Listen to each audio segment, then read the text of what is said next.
Pourquoi faut-il se déchausser? Alors on se déchausse dans une mosquée, déjà parce que c'est des tapis, donc on ne marche pas sur des tapis avec des chaussures, parce que ça rapporte des saletés. Et en plus, les mosquées, c'est des maisons de Dieu. Donc quand on rentre dans un lieu sacré, par respect, on se déchausse. C'est une forme de respect et c'est une forme de propreté aussi. D'accord. Merci Fausto, notre jeune journaliste du jour, et monsieur Walidada pour vos réponses très complètes. Vous savez tout sur la raison pour laquelle il faut se déchausser dans une mosquée.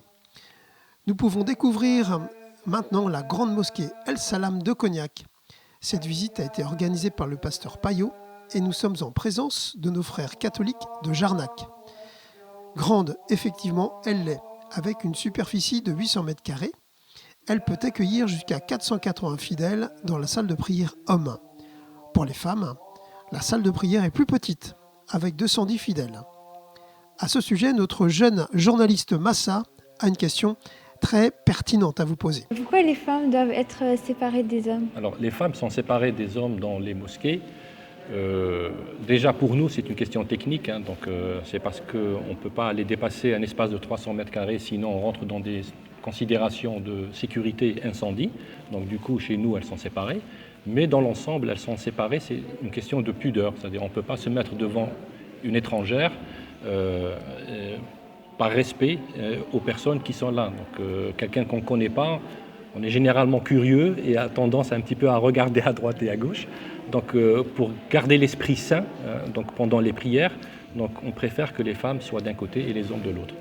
Mais pour notre visite, les hommes et les femmes sont ensemble afin d'admirer ce magnifique édifice qui jadis abritait un chai de Cognac.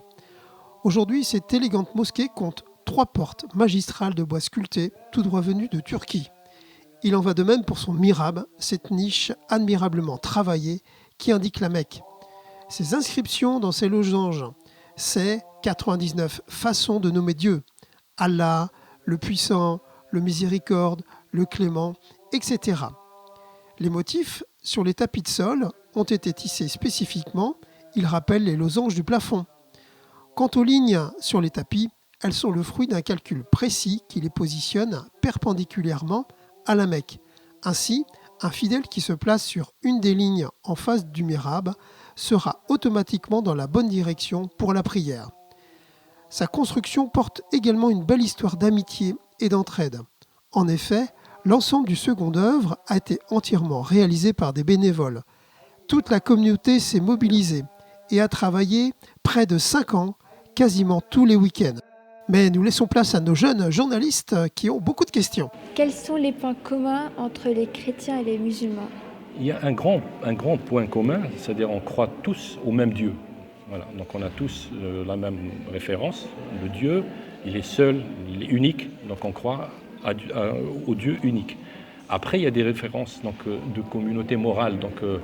Les chrétiens aiment bien faire le bien, les musulmans aussi. Ils aiment bien aller vers les pauvres et les nécessiteux, les musulmans aussi. Ils prennent la bonne éducation et les bonnes mœurs, les musulmans aussi. Voilà, tout ça, c'est des points communs entre les deux religions. Est-ce qu'il y a Jésus dans le Coran? Oui, donc il y a une sourate qui appelle la sourate de Marie, où on parle de Jésus, d'accord. Et Jésus, pour nous, est un prophète assez sacré, comme le prophète Mohammed.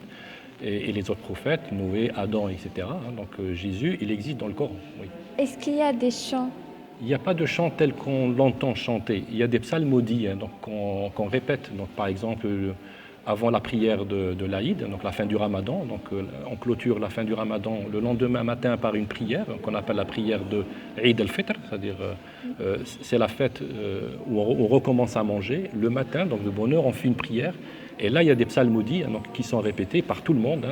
Ça ressemble à des chants, mais en fait, c'est des psalmodies. D'accord. C'est quoi le ramadan? Alors, le ramadan, c'est une période de pratique religieuse où les gens vont jeûner pendant un mois. Et cette période-là permet aux musulmans de se recentrer sur lui-même pour pouvoir pratiquer sa religion dans la sérénité. C'est-à-dire un petit peu se soustraire aux distractions, qu'elles soient musicales, visuelles, etc., pour pouvoir se consacrer pendant ce mois à la pratique religieuse, le Coran, la lecture du Coran, faire beaucoup plus de prières, plus jeûner. Alors le jeûne, il apporte d'autres dimensions. une dimension pour se rapprocher un petit peu des personnes nécessiteuses.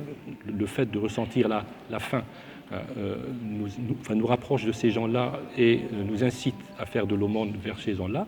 Et le fait de jeûner aussi, il a une vertu thérapeutique pour le corps. C'est un mois où on est censé éliminer toutes les toxines, tout ce qu'on a cumulé un petit peu comme excès pendant l'année. D'accord. C'est quoi le halal? Alors, le halal, c'est une façon de organiser un petit peu la nourriture du musulman.